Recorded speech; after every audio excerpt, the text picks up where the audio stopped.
Il n'est pas toujours évident d'estimer correctement le nombre d'heures de ménage lorsque l'on visite une propriété pour la première fois, surtout lorsque l'on n'a pas encore trop d'expérience en ménage, organisation et travail en équipe. Pourtant, comme je vous le disais dans cette vidéo, lorsque vous rencontrez des propriétaires, ce sera clairement la première question qui les intéressera. Connaître approximativement le nombre d'heures de ménage à prévoir entre chaque groupe de locataires. Aujourd'hui, je vous amène avec moi dans une maison que je gère depuis des années et je vais faire comme si je la visitais pour la première fois.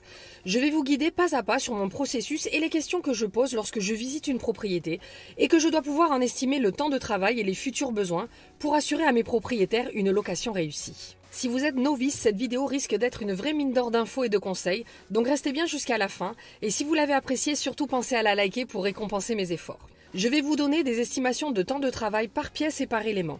Bien sûr, ça dépendra de votre expérience, de votre façon de travailler et des standards que vous souhaitez atteindre. L'idée pour moi aujourd'hui, c'est de vous aider à avoir confiance en vous lors de ce premier rendez-vous client, mais aussi de vous aider à chiffrer vos devis sans être complètement hors sujet. J'ai fait des milliers d'heures de ménage, je suis intervenue dans des maisons totalement différentes avec des exigences plus ou moins importantes. Ma spécialité aujourd'hui, c'est le ménage haut de gamme. Donc les chiffres que je vais vous donner partent du principe de vouloir faire un ménage qualitatif pour de la location saisonnière. Il ne s'agira pas d'offrir du rendement ou de prendre des raccourcis. Allez, suivez-moi.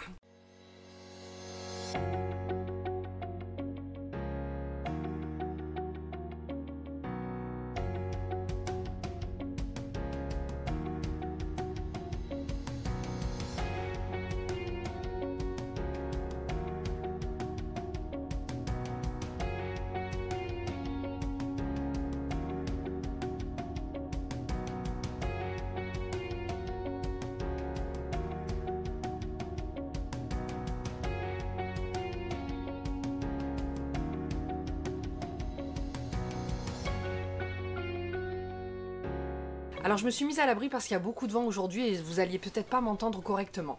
La première chose en fait que je regarde quand j'arrive dans une propriété, c'est le parking. Où est-ce que nous sommes autorisés à nous garer pour décharger le matériel? Il faut rappeler que parfois, comme ce sont des grosses maisons, on va avoir du matériel pour 2 ou 3 personnes, on va avoir beaucoup de sacs de linge à transporter, des poubelles à transporter, et donc c'est intéressant pour moi de savoir si on a bien un stationnement assez proche de la maison, parce que sinon ce sera un vrai handicap. Je vais vous donner un exemple concret. Il y a quelques années de cela, je m'occupais d'une villa qui était dans un centre-ville historique et il n'y avait pas d'accès en voiture. On devait se garer à plus de 300-400 mètres et on devait donc transporter à chaque fois le matériel, grimper des escaliers comme ça pour atteindre la maison avec le linge sale, récupérer les poubelles. Enfin, c'était un vrai cauchemar. C'était très fatigant et c'est d'ailleurs l'une des raisons principales qui m'a fait arrêter de travailler pour cette maison parce que c'était beaucoup trop difficile d'accès pour nous. Alors si c'est le cas et que vous n'avez pas le choix et que vous avez une propriété à gérer ou pour laquelle vous n'aurez pas un parking très proche de la porte d'entrée, eh bien à ce moment-là, ce que je vous conseillerais de faire, c'est bien sûr de laisser un matériel complet dans la villa à chaque fois, c'est-à-dire un aspirateur, seau, serpillère, produits, torchon de rechange, un panier au moins pour une des personnes de votre équipe. Pour ce qui est du linge, malheureusement, vous serez obligé de faire les allers-retours ainsi que les poubelles. La deuxième option que vous pouvez opter, c'est ce que moi je fais d'ailleurs depuis des années maintenant pour toutes nos villas parce que je ne souhaite pas laisser mon matériel stocké dans les villas. Parfois il ne peut pas être rangé sous clé, les locataires vont le toucher. Bref, je préfère le garder avec moi à disposition pour toutes mes équipes.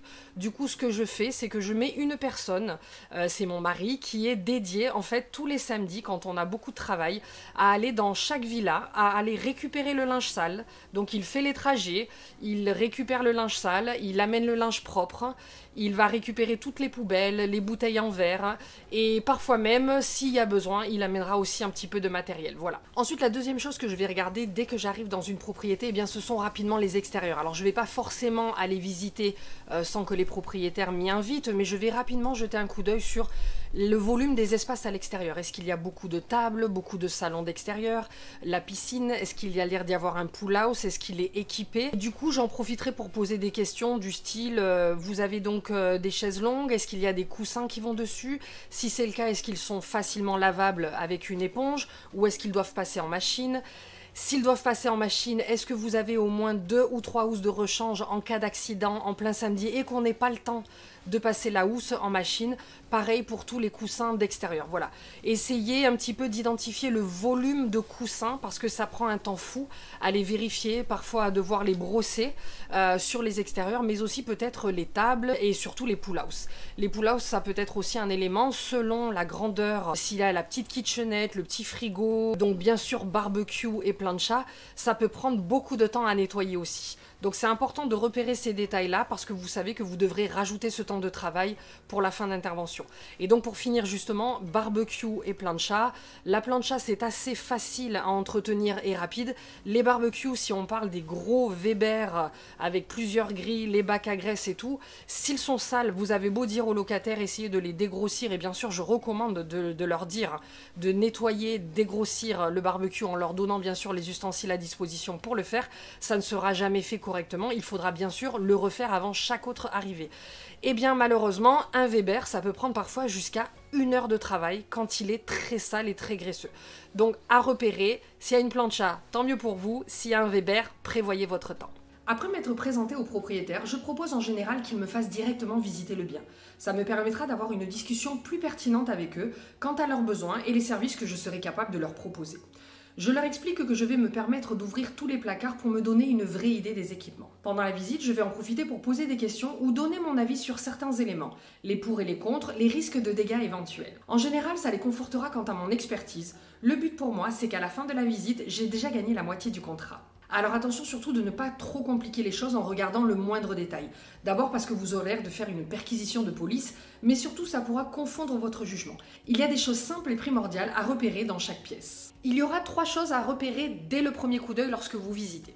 Premièrement, le volume des pièces et les surfaces au sol. Cela influencera beaucoup le temps de poussière, aspirateur et serpillère. Deuxièmement, le nombre de vitres, leur forme, hauteur et accessibilité. Si vous constatez que certaines vitres sont trop hautes ou impossibles d'accès, type Velux, stipulez bien que vous ne serez pas en mesure de les faire et qu'à ce moment-là, cela sera une société spécialisée qui devra être appelée pour les nettoyer 2 ou 3 fois par an. La loi est assez floue selon moi à ce sujet, mais en général, partez du principe que la hauteur recommandée maximum pour du service à domicile est en général le marchepied de 2 ou 3 marches. L'échelle doit être utilisée de façon très ponctuelle et en prenant toutes les mesures de sécurité. Il est très important dès le départ d'en parler à votre assurance responsabilité civile quant à la couverture de vos employés en cas de chute. Par exemple, mon mari est paysagiste. J'ai précisé à notre assureur qu'il est amené à travailler sur des échelles. Nous avons donc une couverture assurance qui prendra en charge ce type d'accident. La troisième chose à vérifier au premier coup d'œil sera le taux d'encombrement de chaque pièce. Y a-t-il beaucoup d'objets, de décorations, de livres, de vaisselle, mais aussi les tapis et les moquettes. Plus une pièce sera chargée, plus elle prendra de temps à être nettoyée. D'ailleurs, j'ai une checklist gratuite de tous les éléments essentiels, mais aussi les éléments à éviter pour offrir une location optimisée. Je vous invite à la télécharger, cela vous aidera d'autant plus à guider vos propriétaires qui démarrent en location saisonnière. Aujourd'hui, je vais vous montrer que les pièces stratégiques, car la maison est grande, ça serait beaucoup trop long à passer tout en revue. On terminera par la cuisine, qui est la pièce la plus complexe et la plus longue à faire.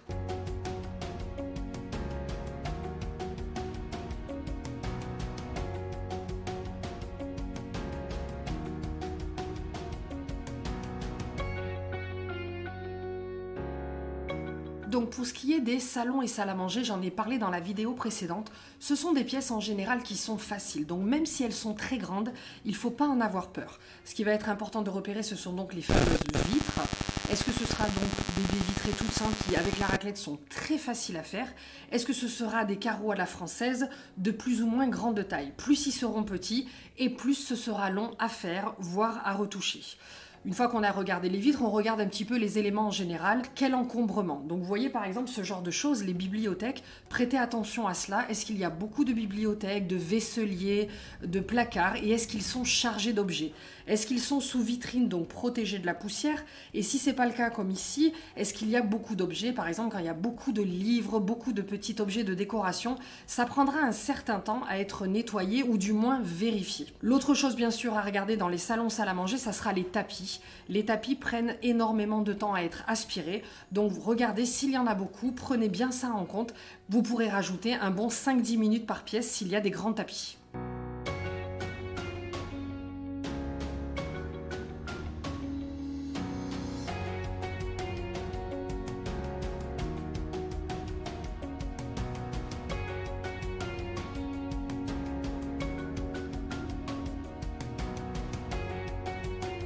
Alors typiquement, lorsque je rentre dans une chambre, la première chose que je vais regarder, c'est le lit bien sûr. Est-ce que c'est un grand lit, 160, 140, 180? Est-ce que ce sont deux petits lits? Si c'est le cas, je demande aux propriétaires, est-ce qu'ils ont l'habitude de vendre cette chambre en 2 lits seulement ou est-ce qu'ils proposent aussi la transformation en lit en 180? C'est important à savoir parce que bien évidemment, ça prendra du temps à rapprocher les 2 lits, mettre un surmatelas, changer les alaises, aller chercher les autres tailles de couettes, etc. Ça sera à prendre en compte à chaque fois, vous pourrez être sûr, vous pourrez rajouter 10-15 minutes par chambre. Ensuite, j'ai repéré les choses habituelles que je vous ai dit tout à l'heure, tapis, encombrement, style de vitre, et est-ce qu'il y a ou non une salle de bain attenante à la chambre. On va parler des salles de bain dans quelques instants. En tout cas, partez du principe que si vous avez une chambre de taille normale avec un seul lit et une salle de bain attenante, vous pouvez compter en moyenne 1 heure de travail pour enlever le linge sale, faire la poussière, l'aspirateur, refaire le lit complètement et nettoyer la salle de bain. Alors ça va bien sûr dépendre de la taille de la salle de bain, on va en parler tout à l'heure, vous pourrez rajouter un petit temps de travail en plus, mais sur une chambre normale avec une salle de bain standard, vous pouvez partir du principe pour vous donner une idée qu'il vous faudra 1 heure de temps de travail en tout pour une préparation complète. Ce qui veut dire que si vous visitez une chambre qui a 5 chambres, 5 salles de bain, eh bien vous pouvez déjà partir du principe que pour le coin chambre, vous aurez environ 5 heures de travail. Et là-dessus, vous rajouterez la cuisine, les salons, les piscines, enfin tout le reste qu'on va voir dans cette vidéo. Alors, lorsque vous avez comme ceci une petite salle de bain attenante à la chambre qui a simplement une toilette, un lavabo et une douche à l'italienne, elles sont franchement très faciles et rapides à faire. Comptez environ 15 minutes quand on a l'habitude de travailler pour faire une salle de bain de cette taille-là.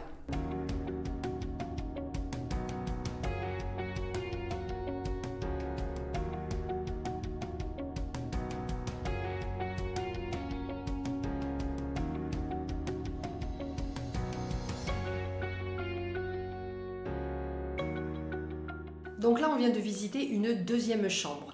Et comme vous le voyez, la salle de bain est un petit peu plus grande, mais ça ne sera pas trop différent en termes de temps de nettoyage. Parce qu'en fait, il y a juste un élément en plus, c'est une baignoire, mais on a toujours une douche à l'italienne avec une seule vitre, une toilette, un lavabo et donc la baignoire en plus. Donc grosso modo, on sera quand même encore, dans ce cas-là, dans les mêmes temps de travail que je vous ai dit tout à l'heure.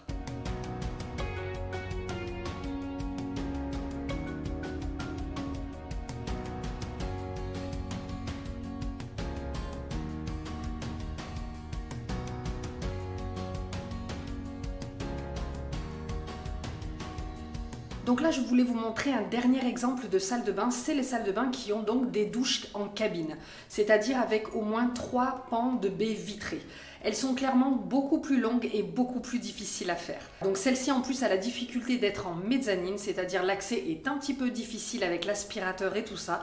Mais voilà, je sais que pour ce genre de salle de bain, on va mettre parfois jusqu'à 15 minutes de plus pour la nettoyer. C'est-à-dire que si une salle de bain normale, comme je vous ai montré tout à l'heure, nous prendrait en général 15 à 20 minutes à être faite, celle-ci, je sais qu'on peut mettre jusqu'à 30 minutes pour avoir un résultat vraiment impeccable. Donc c'est à bien prendre en compte quand vous visitez les maisons. Si vous avez beaucoup de salles de bain avec des douches cabines, vous saurez que cela prendra un petit peu plus de temps que pour les autres salles de bain.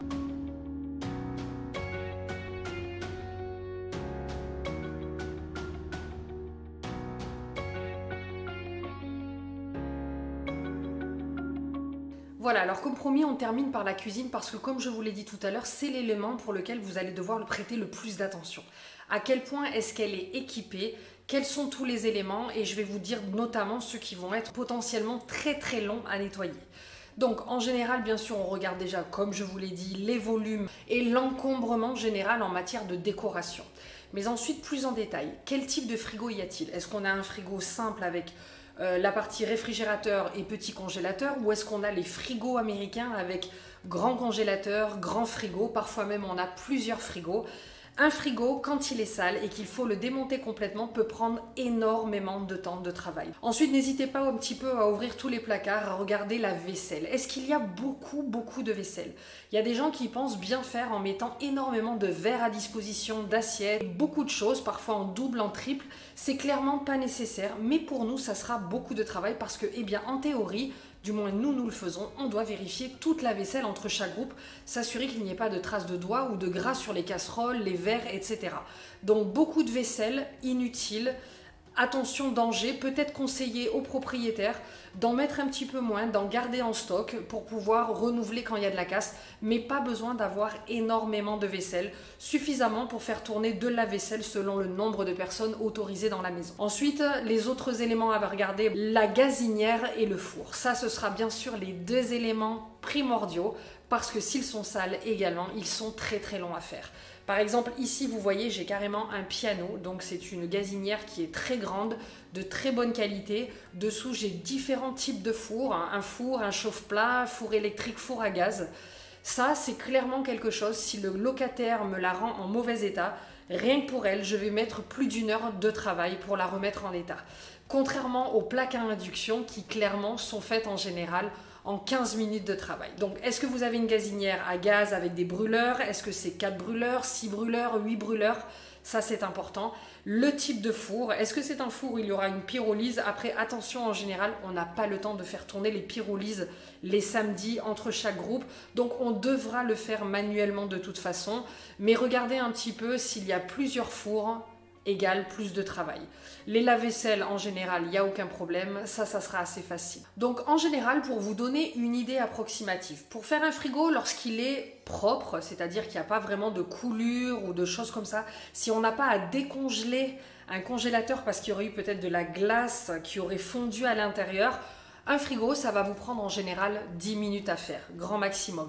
Quand il est sale, il faudra le démonter et je vous l'ai dit tout à l'heure, ça peut être le double, voire le triple de temps à faire. Pour une gazinière, pareil, si elle est très sale, dans ce type de gazinière, je vous l'ai dit, ça peut prendre jusqu'à 1 heure de travail. Partez du principe que si elle est dans un état normal de saleté, que les gens n'ont pas laissé de vaisselle à faire et que le frigo et la gazinière sont dans des états normaux de saleté, il faut compter environ entre 1 heure et 1 heure et demie selon la grandeur et le nombre des équipements pour faire une cuisine.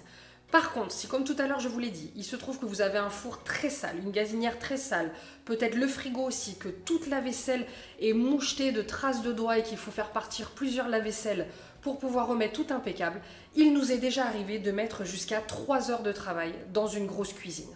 Donc c'est à prendre en considération et surtout simplement à prévenir votre propriétaire. Le dernier petit élément que j'ai oublié de vous mentionner tout à l'heure quant aux extérieurs, ce sera aussi de vérifier un petit peu donc l'état des terrasses. Est-ce qu'elles sont exposées au vent, aux feuilles et tout ça? Est-ce que ce sera à vous de devoir les balayer ou les souffler si vous êtes équipé d'un souffleur? Ou est-ce qu'il y a un jardinier ou un pisciniste qui est chargé de le faire? Ça aussi, ça sera donc important à prendre en compte parce que si ce sont des terrasses qui se salissent très facilement, ça prendra un petit peu de temps en fin d'intervention pour les remettre en état. Voilà. Ce premier rendez-vous sera clairement crucial pour vous permettre de bien estimer combien de personnes seront nécessaires pour effectuer le travail au départ de chaque groupe. Bien sûr, chaque société de ménage et conciergerie auront leur propre fonctionnement et niveau d'exigence. Mais il sera important d'identifier dès le départ les attentes exactes de vos propriétaires en termes de qualité et quel type de voyageurs ils accueilleront pour savoir si vous êtes le bon prestataire pour eux. C'est lors de ce premier rendez-vous aussi que les propriétaires auront l'occasion de faire votre connaissance, d'avoir un aperçu de votre personnalité, de vos valeurs et de votre mode de fonctionnement. Ce seront bien sûr des critères importants qu'ils prendront en compte pour décider de vous confier leur maison. J'espère que cette vidéo vous aura été un petit peu utile. Si c'est le cas, n'oubliez pas de la liker et je vous dis à la semaine prochaine.